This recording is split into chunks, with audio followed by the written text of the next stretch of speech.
can stop the Miami Heat now? Originally, we all thought it should be Indiana. Ako din.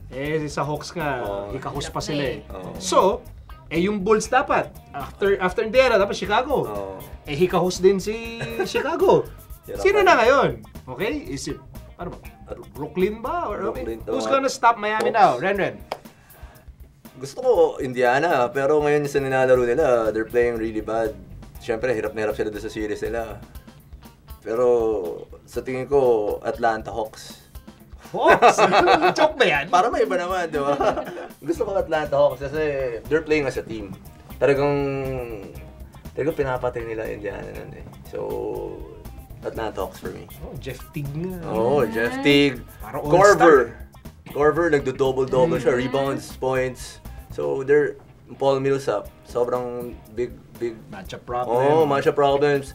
Small under height na undersized na power forward pero ini-extend niya yung range niya. He can shoot from the 3, he can like post up. So madami siyang mismatches. Interesting choice. Atlanta Hawks. Talaga? Do you want to skip me? Kailangan mo ba tanungin ito? Do you still feel Brooklyn? Yeah! Yeah! Okay, so right now, as we're taping, it's 2-2. Sila ng Raptors. Yung kanina talagang no words for how they played. It was I called it basura basketball on Twitter, the last half of the fourth quarter. But hindi ko malampasan kasi yung na 4-0 nila sa elimination round yung Heat. No other team has been able to do that since kaya nga pinili nila yung ano na yun eh. Yung bracket na yun eh. Para makatapat na. Hindi nila akalain yung Indiana at Chicago. Oo nga eh, sana yun na lang pala eh, no? Kahit sino sa dalawa. Ito na lang. But yeah, I think na once malampasan ng Nets tong I'm trying to find a bad word that's utterable. Wala akong mahanap. We, the North! Nung walang hiyang Raptors na to. I'm not saying na, for sure, they can take on the Heat na, no chance in hell ang Heat sa kanila. I'm not saying that. But I think they have what it takes eh. Okay. So Brooklyn ako. Charles? Baka sa East, wala eh. Gusto ko sana Brooklyn, pero that's a valid, no. Talaga. Miami's gonna sweep the Bobcats. Brooklyn might have boss is calling.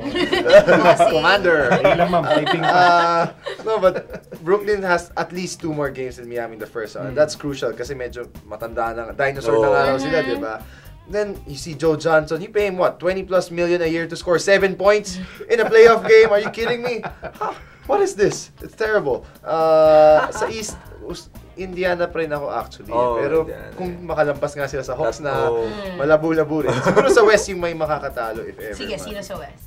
Hindi ko rin alam. Spurs sana, pero alanganin rin sila. Actually, my question is really sa East lang siya. Sa East lang. East lang talaga. Ako siguro wala. Pareho yung wavelength natin ngayon, ha? Wala din ang answer mo. Ako rin wala. Wala? I don't see it. I just don't see it. Sana Indiana talaga eh. That was the original thought, but si Hibbert nga, pang PBA D-League na lang ata. Yung nangyari dun eh. Dami kasing mga controversies ng mga yun. Parang may sumpa si Hibbert ngayon. Hindi lang siya, even si Lance, lagi naka... Okay, we were talking about this earlier. Kasi baka na-affect sila ng ang daming chismis. Chismis about them. Actually, marami. Yung Kesho, yung coach. Basta chismis lang at hindi totoo. Kasi masyadong marami. Mga chismis, patay. Hanapin ko yung evidence. Basta ako, agree ako siya. I don't think in the East, I don't think anyone will stop. So Eastern Conference champions na sila. Yeah, for me, yeah. That's the way I We shall see. We shall see. Atlanta, Brooklyn, no one.